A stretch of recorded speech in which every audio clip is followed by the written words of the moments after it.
O versículo 22 de 2 Crônicas 24 diz assim: Assim o rei Joás não se lembrou da beneficência que Joiada, pai de Zacarias, lhe fizera, porém matou-lhe o filho.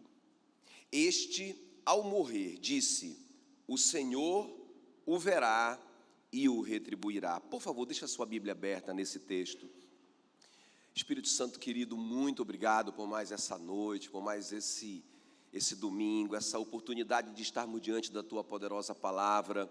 Senhor, nosso pedido hoje é que a Tua palavra seja como aquele livrinho que o anjo colocou na mão do apóstolo João, e quando ele comeu, o livrinho foi doce na sua boca e amargo, como um remédio no seu estômago.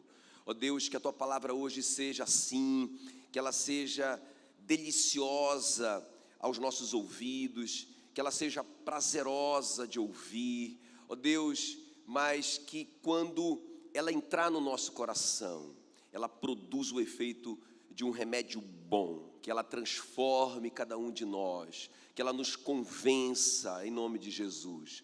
Nós pedimos, Senhor, nessa noite, que o Senhor nos esconda, para que nenhuma palavra seja distorcida, como orou o Davi. Senhor, me guarda dos meus inimigos, para que as minhas palavras não sejam distorcidas. Senhor, que a Tua palavra seja clara, seja uma espada de 2 gumes, que penetre até o ponto de separar a alma do espírito. Ó Deus, e que nenhuma interferência de Satanás, Senhor, nos atrapalha nessa noite, mas que a Tua palavra seja livre para mudar o nosso coração, em nome de Jesus. Quem crê nisso, diga amém. Amém. Muito bem. Então, queridos, eu gosto muito da história do rei Joás, ela sempre me desafia demais, não é? Porque o rei Joás é um dos bons reis da Bíblia, não é? Você sabe que tem alguns bons reis na Bíblia, poucos. Toda vez que vai começar a história de um rei, lá nos livros de Reis e Crônicas, começa assim: Acás fez o que era mal diante do Senhor, não é? Ezequias fez o que era bom e reto diante do Senhor. Uzias fez o que era bom e reto. Mas a grande maioria dos reis foram péssimos reis. E o rei Joás é um dos bons reis de Judá.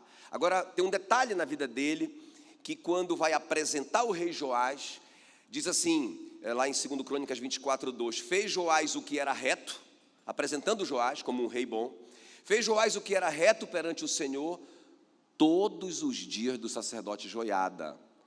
Tem um detalhe aí, né? Quer dizer, enquanto o Joiada viveu, enquanto ele viveu ali, caminhando junto com o Joiada, o sacerdote Joiada, ele foi um sucesso. E por 40 anos, esse homem foi uma grande bênção para o povo de Deus, não é? Agora, o que me tocou demais nesses dias, uma coisa nova, eu nunca tinha visto isso em lugar nenhum, nunca li sobre isso, mas eu creio que o Espírito Santo falou no meu coração. Eu vi o Joiada, esse sacerdote Joiada, como uma tipologia de Deus Pai. Eu gosto muito de tipologia bíblica, não é? E o Joiada é um tipo de Deus Pai. Eu vou te provar isso aqui na Bíblia. Ele promoveu, em primeiro lugar, a salvação do Joás, ok? Quem está comigo ainda aqui? Fica bem ligado nesse comecinho para você entender o que eu quero te dizer. Então, ele promoveu a salvação do Joás. O Joás, quando Joás nasceu, a Bíblia diz então que o pai dele, o rei Acasias, tinha morrido. E a mãe do rei Acasias, uma mulher maligna, chamada Atalia, o que ela fez? Ela viu que o filho dela morreu, então ela matou todos os irmãos, olha só, todos os filhos do rei, para que ninguém reivindicasse o trono. Então, na hora que ela estava matando todos os filhos, o Joiada salvou a vida do pequeno Joás. Ele era um bebê de 1 ano. Então ele salvou a vida do Joás, ele escondeu o Joás por 7 anos. Isso é salvação, amém, queridos? Eu estou te falando que o Joiada é uma tipologia bíblica de Deus Pai, que nos salva através de Cristo Jesus. Quem está me entendendo? Ele nos salvou, irmãos. Nós não merecíamos e Ele nos salvou quando nós estávamos mergulhados nos nossos pecados e delitos. Agora preste bem atenção. Não somente isso, também o sacerdote Joiada, ele promoveu o rei Joás. Irmão, pensa comigo. Quando Joás fez 7 anos de idade, quantos anos? 7 anos, ele era um menino. O Joiada usou toda a influência que ele tinha. Irmãos, o Joiada era alguém que quando ele falava uma coisa acontecia. Ele era uma espécie de Samuel nos dias dele. Nenhuma palavra da boca do Joiada caía por terra. Quando ele disse, matem a Atalia, os soldados obedeceram a ordem e mataram a rainha Atalia. Quando ele disse, eu quero que todo o povo se reúna e faça uma aliança com o rei tinha 7 anos. Eu fico imaginando quando colocaram a coroa do pai do Joás na cabeça dele. Irmão, passou direto, bateu lá no pé, não é? E eu penso que quando a coroa caiu lá no pé dele, ele ficou brincando com a coroa, ele era uma criança. Eu estou te falando que o Joiada, como tipo de Deus, irmãos, nos faz reinar em vida, ainda que a gente nem tenha condições disso. Quem está me entendendo? Ainda que a gente nem tenha todos os talentos para isso, Deus nos promove. É Ele que estabelece reis e remove reis. É Ele que abre portas para nós. É Ele que nos dá graça diante dos homens. É Ele que nos dá oportunidade. É Ele que nos dá inteligência e saúde, e sem que a gente mereça. Então, o Joiada promove o pequeno Joás, transforma o menino de 7 anos no rei, usando a influência dele. Quem está me entendendo? E também, irmãos, o que o Joiada faz? Além de salvar a vida, além de promover, ele protege o pequeno Joás. Olha o que diz a Bíblia aqui em 2 Crônicas 23:7, você pode me acompanhar no telão. Diz assim, olha a ordem do Joiada para os levitas. Ele disse, os levitas rodearão o rei, cada um de armas na mão, e qualquer um que entrar na casa será morto. Estareis com o rei quando entrar e quando sair, ou seja, todo o tempo, toda hora, eu quero o rei protegido. Eu quero dizer uma coisa para você, Deus Pai te protege apesar de você. Irmãos, a gente nem pode imaginar, a gente saiu de casa hoje, a gente só vai saber na eternidade que a armação, a investida de Satanás contra nós, a Bíblia diz que ele anda ao nosso redor, não é? Ao nosso derredor, rugindo como leão, buscando a quem possa tragar, não é? Eu fico imaginando tantos livramentos que nós recebemos e nós nem sabemos que isso está acontecendo. Quem está me entendendo? Nós nem sabemos, irmão. O leão está aí ele já ia atacar, e quando ele pulou, lá veio um anjo e se colocou na frente e brigou com ele, e a gente passa e nem sabe de nada. Aleluia, foi Deus Pai que fez isso. Então, eu estou te mostrando o Joiada como essa tipologia bíblica do Pai que salva, que promove, que protege. Irmãos, isso é muito lindo, muito lindo. Agora, olha só que coisa interessante. O Joiada morre. Eu disse para você que o reinado do Joás por 40 anos foi uma bênção até que o Joiada morreu. A morte do Joiada representa a separação do Joás de Deus. Eu vou te mostrar aqui. É muito interessante isso, porque quando o Joiada morreu, a Bíblia diz o seguinte, que os príncipes se reuniram em volta do rei Joás, agora um homem com 40 anos de reino, um homem de sucesso absoluto. O Joás, ele fez coisas que poucos reis fizeram. O Joás, ele foi tão radical contra o pecado, sabia disso? A Bíblia diz que ele derrubou todos os altares. Tinha um altar que rei nenhum tocava, que era o altar da rainha, ou da deusa Azerá, que era uma deusa que era cultuada com orgias sexuais, não é? Então, irmão, deixa eu abrir um parênteses aqui, nesse momento. É muito interessante isso, porque quando nós não queremos seguir ao Deus verdadeiro, nós criamos o nosso Deus. Isso aconteceu com Arão. Quando o Moisés subiu, o povo já não queria seguir o Deus de Israel. Estava dando muito trabalho no deserto. Essa coisa de maná todo dia, não é? Então ele falou assim, eles falaram, vamos fazer um Deus para nós. Um Deus que a gente possa carregar Ele para onde a gente quiser. Um Deus que a gente que manda nele, não Ele manda na gente.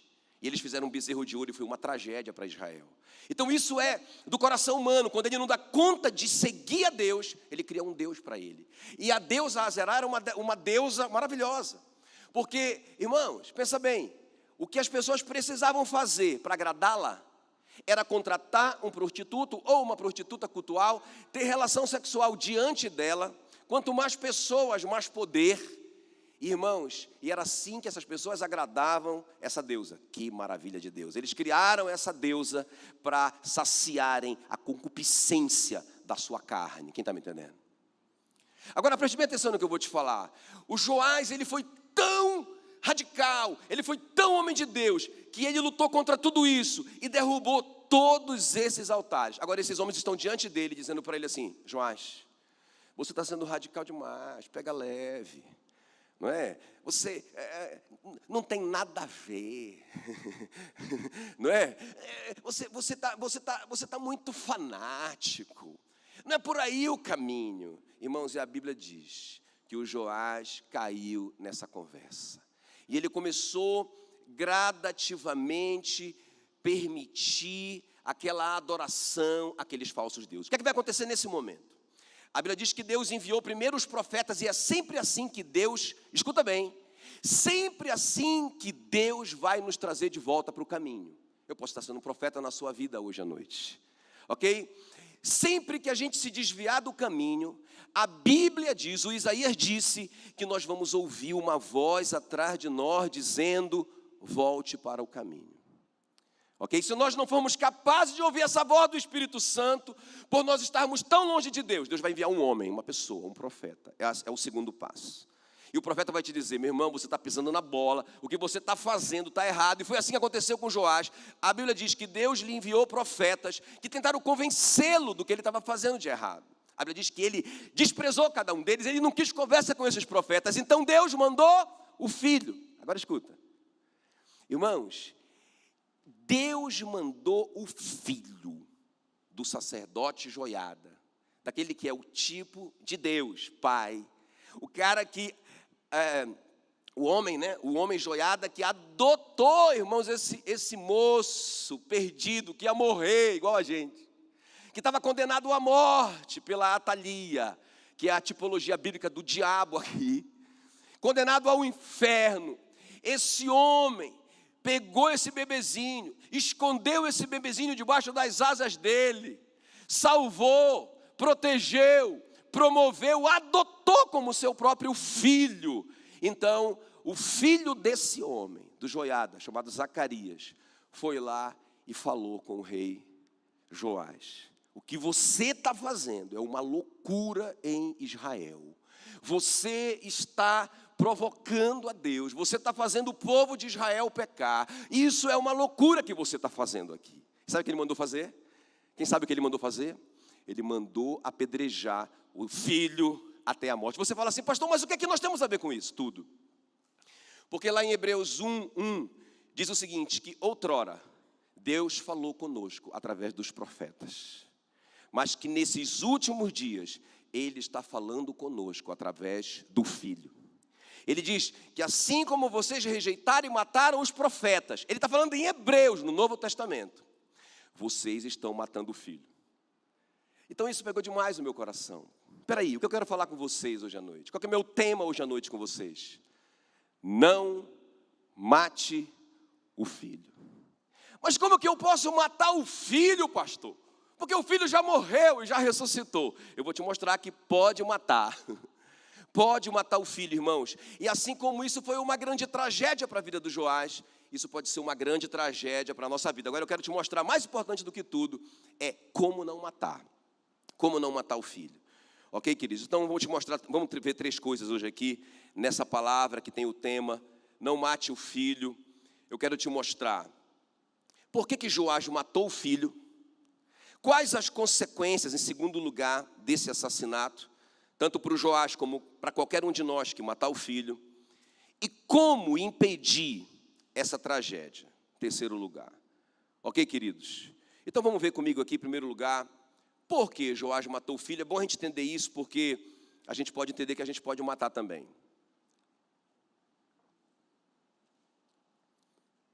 Por que Joás matou o filho? Segundo Crônicas 24:20, quer ver? Acompanha comigo.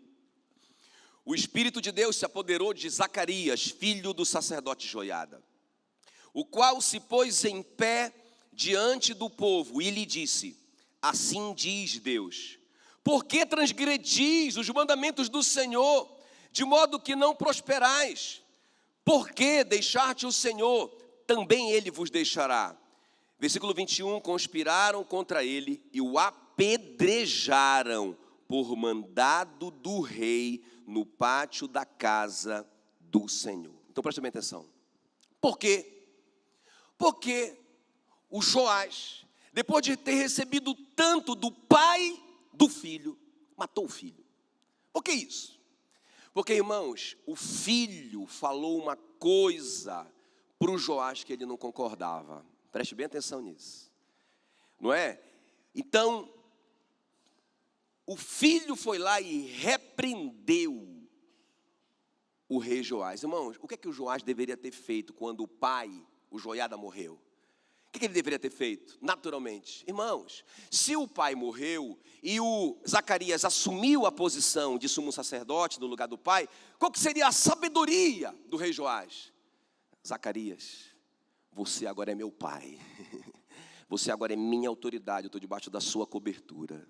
Era isso, não é? Mas não só ele não fez isso, como quando o Zacarias o repreendeu como filho, ele mandou matar o filho. Ok, queridos? Agora você fala assim: peraí, pastor, isso aqui é Antigo Testamento, não é? Hoje em dia a gente tem que pregar assim, né? Tem que pregar assim, irmão, isso aqui está no Novo Testamento. Porque parece que o Antigo Testamento não vale mais. Irmãos, o Antigo Testamento é tão importante quanto o Novo Testamento. O Antigo Testamento é a ilustração do Novo Testamento. O Novo Testamento é a comprovação do Antigo Testamento. Um não pode viver sem o outro. Fica aleijado sem o outro. A própria Bíblia diz que o Antigo Testamento é a sombra do que virá, do que viria. Então é muito lindo quando a gente estuda o Antigo Testamento e aí a gente estuda o Novo e diz tudo se cumprindo, que coisa linda, não é? Então veja bem o que está acontecendo aqui, irmãos. É uma sombra, é uma sombra. Olha só, olha agora, deixa eu te mostrar no Novo Testamento. Ah, pastor, como que a gente pode matar o filho? Isso aí só acontece lá no Antigo Testamento. Eu vou te mostrar no Novo então. João 6, o versículo 60 diz assim: muitos dos seus discípulos, tendo ouvido tais palavras, disseram: duro é este discurso, quem o pode ouvir? O que Jesus está dizendo aqui? Em João 6, se você estudar o capítulo 6 de João, o que é que você vai descobrir? Jesus está dizendo assim: eu sou o pão da vida. Quem de mim se alimenta, por mim viverá. Ele está dizendo assim: se vocês não comerem a minha palavra, escuta bem, ou seja, se vocês não comerem e deixarem ela fazer efeito em vocês, se vocês não obedecerem a minha palavra, vocês não vão viver, vocês vão morrer, espiritualmente falando. E o discípulo, eu não estou falando de gente, eu não estou falando de fariseu, eu não estou falando de escriba, eu não estou falando de gente que é curioso, eu estou falando das pessoas que andavam com ele, que ele amava, que ele se relacionava. Os discípulos dele disseram: é duro esse discurso, quem que pode ouvir essa palavra? Irmãos, e olha o que diz o versículo 66, eu chamo esse texto de João 666, porque é João 6, versículo 66. À vista disso, muitos dos seus discípulos o abandonaram e já não andavam com ele. Como que eu mato Jesus? Quando eu não aceito a palavra dele, quando eu desprezo a palavra dele, porque irmão morto não fala. Então quando eu desprezo a palavra de Jesus, eu mato ele no meu coração. Esses discípulos mataram Jesus no seu coração, mataram o filho no seu coração, foram embora, abandonaram Jesus, apesar de serem discípulos. Olha, agora preste bem atenção, deixa eu colocar isso de uma forma prática. Irmão, imagina, você está lendo a sua Bíblia, aí você lê lá o filho dizendo o seguinte: aquele que olhar para uma mulher com intenção impura no seu coração, cometeu adultério. Pensa bem, a antiga aliança, que era a lei, porque as pessoas dizem assim: não, nós estamos debaixo da graça, não, libera tudo aí, pega leve. Irmão, a lei dizia assim: se cometer um adultério, é morto. A lei. A graça nem precisa cometer o adultério. Se olhar com intenção impura, cometeu o mesmo pecado. O que é mais rigoroso mesmo? Fala para mim. É a lei ou é a graça? Agora você lê um texto desse que Jesus está falando e dizendo assim: olha, aquele que olhar para uma mulher com intenção impura no coração, comete adultério. Irmão, quem pode ouvir esse discurso? De boa. Quem pode aceitar essa palavra de boa? Diga, eu posso. Pelo amor de Deus, gente. Pelo amor de Deus, diga, eu posso. Nem que seja pela fé. Imagina se você está lendo a sua Bíblia e você lê lá, Jesus dizendo assim, olha, aquilo que vocês querem que aconteça com vocês, façam primeiro acontecer aos homens. Espera aí, Senhor. Você não está entendendo a minha necessidade. Aí Jesus disse, isso é uma lei. Isso é uma lei espiritual. O que vocês querem que aconteça com vocês, vocês primeiro têm que fazer acontecer com as pessoas. Puxa vida, Senhor Jesus. É muito duro esse discurso. Quem pode ouvi-lo? Eu estou matando Jesus no meu coração. Eu não estou aceitando a palavra dele. Quando Jesus diz assim mesmo, olha, aquele que do íntimo não perdoar a seu irmão, eu tenho que dizer que está no Novo Testamento, tá, irmãos? Aquele que do íntimo não perdoar o seu irmão, tampouco o vosso Pai Celeste perdoará os seus pecados. Puxa vida, Senhor, muito duro esse discurso. Quem pode ouvi-lo? E quando Jesus me dá uma palavra dessa, e quando ele como filho me corrige, eu que sou o Joás, que não merecia reinar em vida, não é? Que não tinha capacidade nenhuma, que ele me protege sem eu merecer, que ele me adota, a Bíblia diz que ele nos adotou, ok, queridos? Nós somos filhos adotivos. Imagina eu como pequeno Joás, dependente totalmente, incapaz, impotente, humanamente falando. Aí Deus faz tudo isso para mim. Agora ele colocou o filho dele para me governar, porque ele me governa através do filho. Jesus mesmo disse, aquele que me recebe, recebe o Pai que me enviou. Aí o filho fala no meu coração, o que você está fazendo está errado, você está quebrando um princípio, não é assim. Você quer uma bênção? Abençoe o próximo. Aí eu digo, não, Senhor, eu vou fazer o meu bezerro de ouro, não estou dando conta.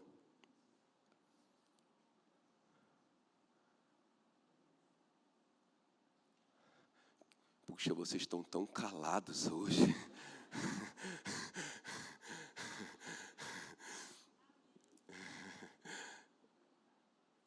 Amém, queridos?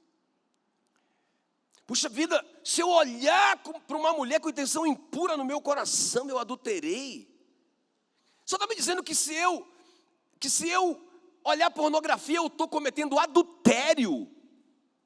Sim, eu vou construir uma deusa a Azerá, ela me libera dessas coisas. Entende? As pessoas estão fazendo isso. E estão matando o filho. Deixa eu te mostrar. Interessante porque, irmão, não tem jeito. Ou a gente segue Jesus, ou a gente mata Jesus. Não existe coluna do meio. Mateus 27, 21 diz assim, quando eles estavam para condenar Jesus, a Bíblia diz que o Pilatos, escuta bem, ele colocou diante do povo o Barrabás e Jesus, porque na Páscoa era costume dos romanos dar misericórdia para um prisioneiro. Então eles trouxeram o Barrabás e trouxeram o prisioneiro Jesus. E o Pilatos perguntou, quem que vocês querem que eu liberte? E todos eles, irmãos, em uníssono responderam, Barrabás, solta Barrabás. E aí o Pilatos então soltou Barrabás. Agora eu te pergunto, se eu estou, entende que é uma escolha, ou eu sigo a Jesus ou eu mato Jesus? Porque se eu escolho Barrabás, vocês entendem que Jesus, eu decidi que Jesus vai morrer. Tem alguém comigo aqui? O próprio Pilatos, ele ficou tão com as mãos amarradas, que quando ele viu o povo preferindo um assassino, ele disse, e o que eu faço com Jesus, chamado Cristo? E eles gritaram, crucifica-o. Irmãos, ou eu sigo ou eu mato. Ou eu sigo a palavra, ou eu ouço o filho, ou eu sigo o filho, ou eu mato o filho no meu coração. Aí você ainda vai estar dizendo ainda, não, pastor, isso é coisa do Antigo Testamento. Deixa eu então ler o último texto do Novo Testamento. Romanos 6, versículo 1, diz assim, que diremos, pois? Olha só, permaneceremos no pecado para que seja a graça abundante? De modo nenhum. Como viveremos ainda no pecado, nós os que para ele morremos? Porque o pecado não terá domínio sobre vós, pois estáis debaixo da lei. Não estáis debaixo da lei, sim debaixo. Irmão, a graça, escuta bem, a graça me alcançou para que eu seja santo. Tem alguém que está me entendendo aqui? Deixa eu te falar aqui. Irmão, pelo amor de Deus, não caia nesse engano, nessa mentira de Satanás. Que eu não preciso ter nenhuma responsabilidade, porque eu estou debaixo da graça. Irmão, isso não é graça, é desgraça. Graça, a graça me capacitou para que eu decida viver uma vida de santidade. Então, irmãos, pela graça eu fui alcançado. Eu estava lá morto nos meus pecados e delitos. Pela graça, sem eu fazer nada, Deus me resgatou e me salvou. Maravilha, agora Ele me salvou para que eu fosse liberto do pecado. Para que eu agora fosse livre, para que eu tome uma decisão de permanecer ouvindo e seguindo o Filho. Aleluia. Isso é graça na minha vida. Amém. Olha o que diz aqui, irmãos, Hebreus. Quer ver? Acompanha comigo Hebreus 6. Olha só o que fala aqui. Eu quero terminar esse ponto aqui com esse texto. Eu precisava demorar um pouquinho mais nesse ponto para que vocês entendessem bem como que eu posso matar o filho. Mas olha só, interessante, Hebreus, que também está no Novo Testamento, diz o seguinte. Hebreus 6, versículo 4. É impossível, diga é impossível. Bem forte, é impossível. O que é impossível? É impossível que aqueles que uma vez foram iluminados, ou seja, tiveram revelação, provaram o dom celestial, pessoas que profetizaram, pessoas que falaram em línguas, pessoas que curaram os enfermos, e se tornaram participantes do Espírito Santo, pessoas que foram revestidas com o Espírito Santo, tiveram experiências poderosas com o Espírito Santo, ouviram a voz do Espírito Santo, e provaram a boa palavra de Deus. O que vocês estão ouvindo aqui é a palavra de Deus, e os poderes do mundo vindouro. Olha só, é impossível para essas pessoas que experimentaram tudo isso e depois caíram. Escuta bem. Sim, é impossível outra vez renová-los para arrependimento, visto que de novo estão crucificando para si mesmos o Filho de Deus, Novo Testamento, e expondo-o à vergonha. Presta atenção aqui. Eu posso matar, eu posso crucificar Jesus agora. Ainda que eu seja alguém que teve experiência com o Espírito Santo, ainda que eu tenha experimentado os poderes do mundo vindouro, ainda que eu tenha tocado nesses dons espirituais, tenha experimentado a palavra de Deus em mim e tudo mais, eu posso cair e não voltar mais. Como assim, pastor? Presta atenção, vamos entender isso. Irmão, se eu for andando aqui e tropeçar e cair, se eu levantar, irmão, está tudo bem, ok? Agora, se eu cair num abismo, já era, eu não volto mais. Eu vou me perder lá, vou morrer. O que é que o apóstolo Paulo está falando? Porque eu creio que ele que escreveu Hebreus.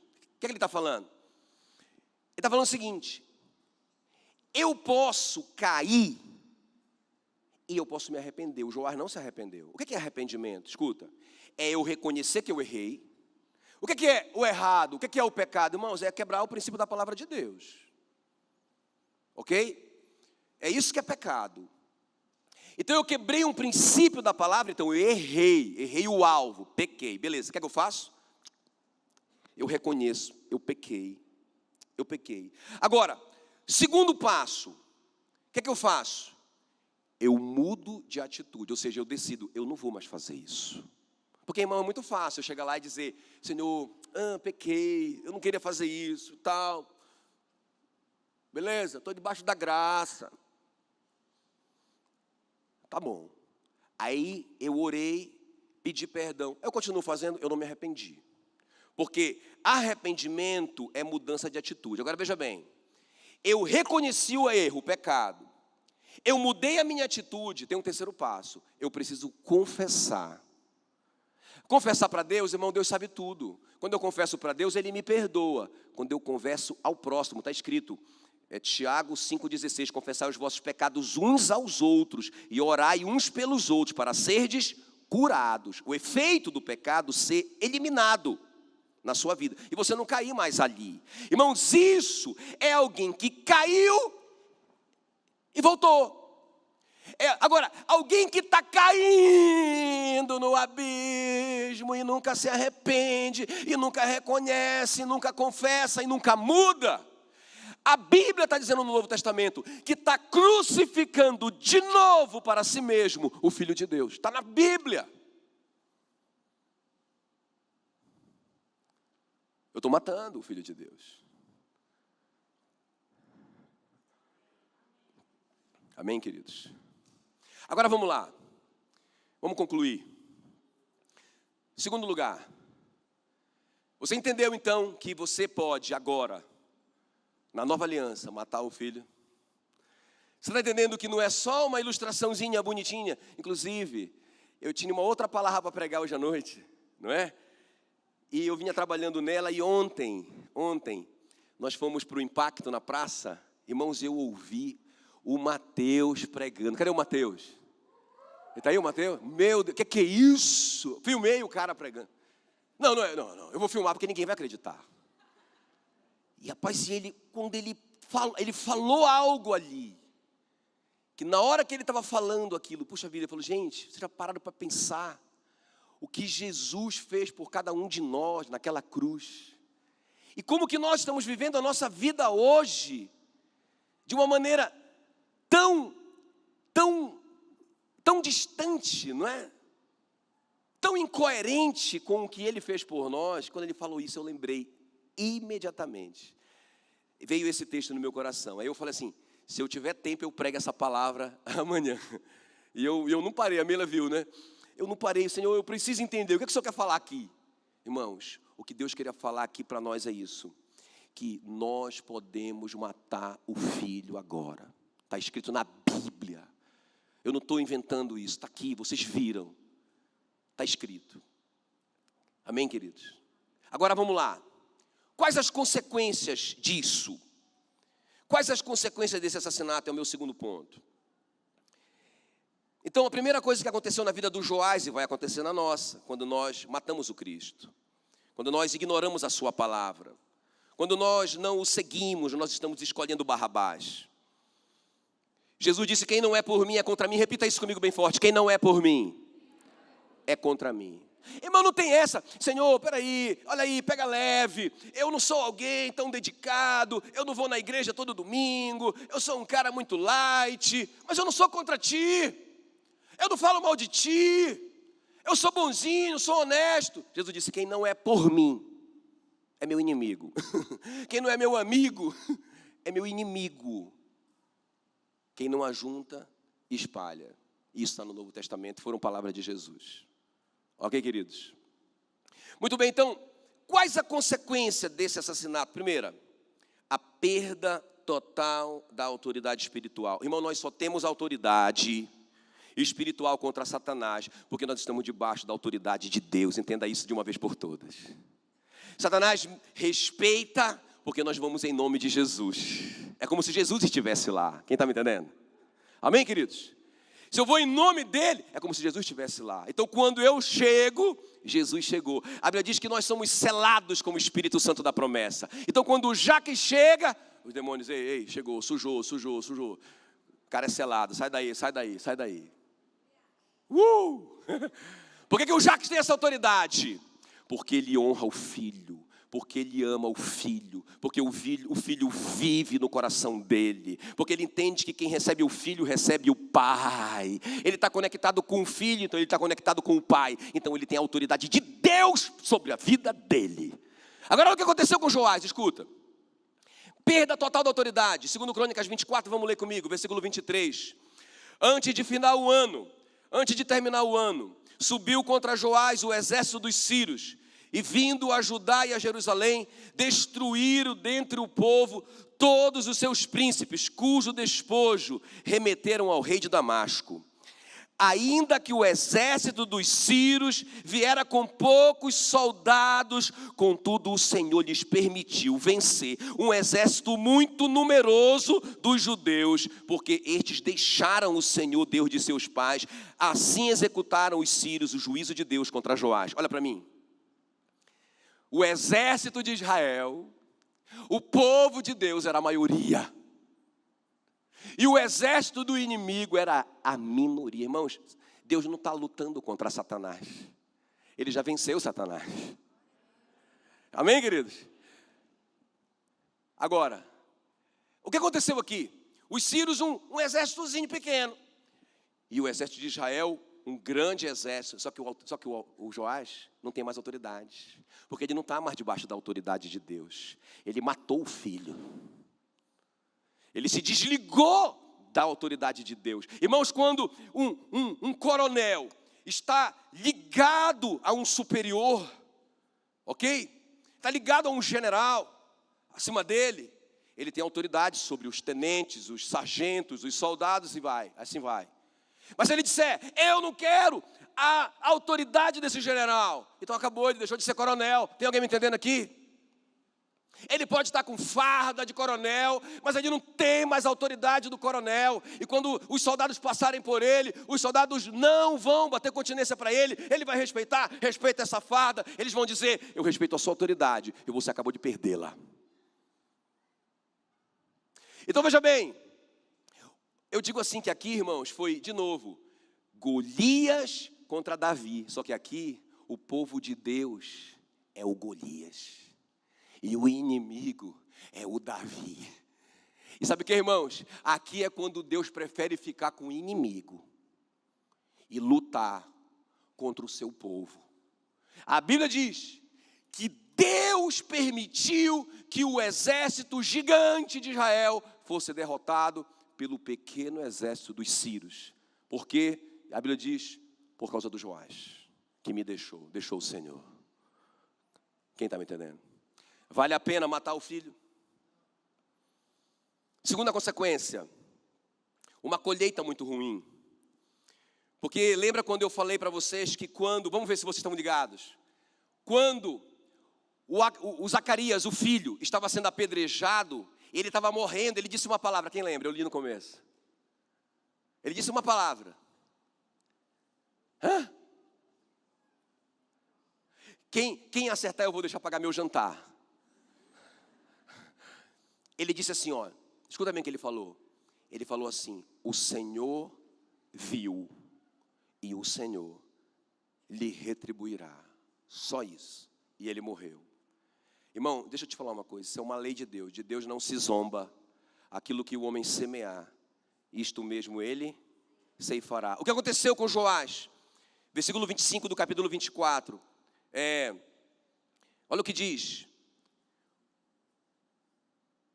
Quando os sírios se retiraram dele, deixando-o gravemente enfermo, ele ficou ferido naquela guerra, conspiraram contra ele os seus servos, aqueles homens de confiança deles, traíram ele, por causa do sangue do filho do sacerdote Joiada, e o feriram na sua cama, e ele morreu. Assim como ele traiu, assim como ele foi traiçoeiro, assim como ele foi desleal com o filho do pai que o abençoou a vida toda, os seus servos de confiança o mataram enquanto ele estava ali, naquele momento difícil, se recuperando de um ferimento, covardemente, traiçoeiramente, injustamente, ele foi morto. Agora escuta bem o que eu vou te falar. Sabia que existe uma maneira, porque a Bíblia diz que de Deus não se zomba, tudo que o homem plantar, ele colhe. Agora, sabia que existe uma maneira de a gente matar a semente? Quem está comigo ainda? Irmãos, existe uma maneira de eu matar a semente. Eu já falei isso aqui. Sabe o que é? Como que eu mato a semente que eu plantei? Uma semente ruim. Plantei uma semente ruim. Como que eu mato? Arrependimento. Não é? Agora, o que é o arrependimento? Me ajuda lá. Reconhecer o pecado. Mudar de atitude. Confessar para alguém. Por que confessar para alguém? Porque isso lida com o meu orgulho. E também alguém já sabe da minha fraqueza e pode me ajudar. Entende? Olha aqui para mim, ó. Presta atenção, deixa eu terminar. Então, a segunda coisa aqui qual que é? Qual que é a segunda coisa? Quais as consequências? Perda da autoridade e colheita. Deixa eu terminar então. Como impedir essa tragédia? Isso para mim é o mais importante. Vamos ler comigo aqui 2 Crônicas 24, 22. Acompanha comigo. Assim o rei Joás não se lembrou da beneficência que Joiada, pai de Zacarias, lhe fizera. Veja bem, diga comigo, não se lembrou. Bem forte, não se lembrou. Ele não se lembrou da beneficência que Joiada, pai de Zacarias, lhe fizera, porém matou-lhe o filho. Este, ao expirar, disse: o Senhor o verá e o retribuirá. Então, irmãos, deixa eu te falar uma coisa. Por quê? Por que que o Joiada matou o filho? Porque o filho deu uma palavra que ele não aceitou. Uma palavra muito dura. Mas por que que ele perseverou nisso? A Bíblia diz que porque ele não se lembrou do que o pai do filho fez por ele. Como que eu me livro de matar o filho agora? Você pode me responder. Você já tem a informação. Como que eu posso impedir? Eu não vou fazer isso, eu não quero fazer isso. Eu entendi que eu posso matá-lo no meu coração. Eu entendi que eu posso desprezar a sua palavra. Eu entendi que eu posso viver a minha vida do meu jeito e desprezar ele. Eu estou matando ele no meu coração. Eu entendi. Agora, como que eu não cometo esse erro?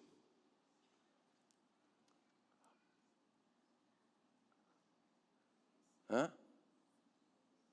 Ouvi. Olha, por que ele caiu? Porque ele não lembrou o que o pai fez. Como que nós não caímos? Quando nós lembramos.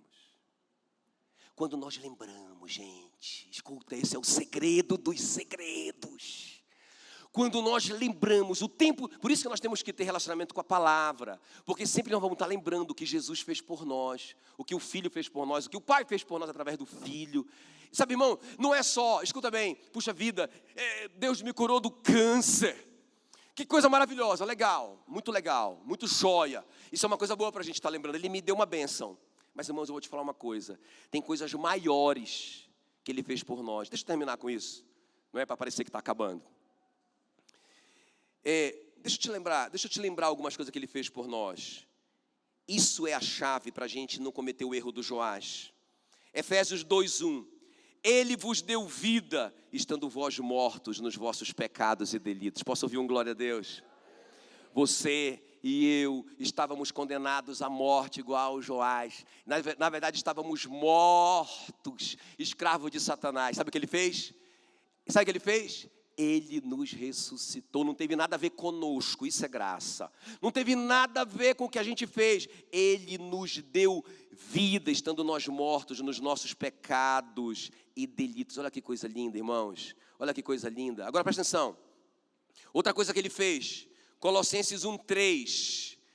A excelência da pessoa e da obra de Cristo. Ele nos libertou do império das trevas. Diga, ele me libertou.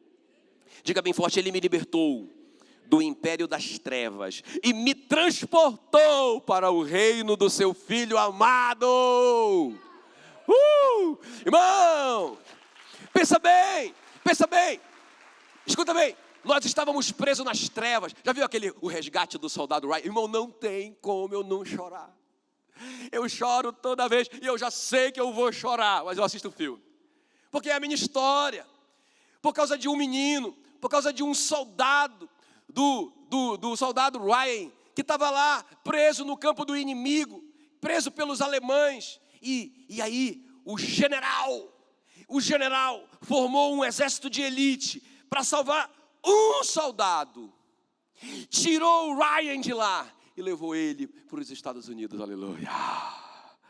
Irmãos, Deus enviou Jesus, e Ele foi lá com os seus anjos, Ele fez a equipe dele, entrou no arraial do inimigo, você estava preso por Ele, escravo dele, Ele tinha comprado você, e Jesus entrou lá, irmãos, arrebentou com tudo, pegou na sua mão e disse, vamos Ryan, vamos comigo, para o reino do meu Filho amado, aleluia.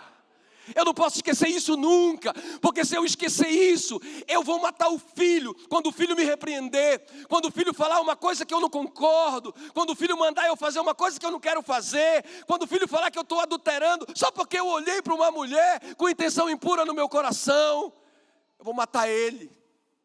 Mas se eu lembrar o que ele fez por mim, escuta, irmãos, eu nunca esqueço, eu estava morrendo de overdose. Eu nunca vou esquecer isso. Ele me tirou de lá. Às vezes quando ele fala uma coisa dura comigo, quando ele diz que eu não posso mais fazer isso, ele diz, Jackson, não cabe mais a você. Você está na frente, você está na vitrine, você tem que abrir mão disso. Puxa vida, mas não tem nada demais, nem é tão grave, nem é pecado. Mas ele diz, mas você perdeu o direito. Aí eu digo, meu Deus, eu era um prisioneiro miserável. Eu comia o pão que o diabo amassou, literalmente. Eu estou falando espiritualmente. Ele amassava o pão e me dava para eu comer. Entende? Estava morto nos meus pecados e delitos. E agora, porque ele falou que eu não posso fazer isso, eu vou matar o filho no meu coração.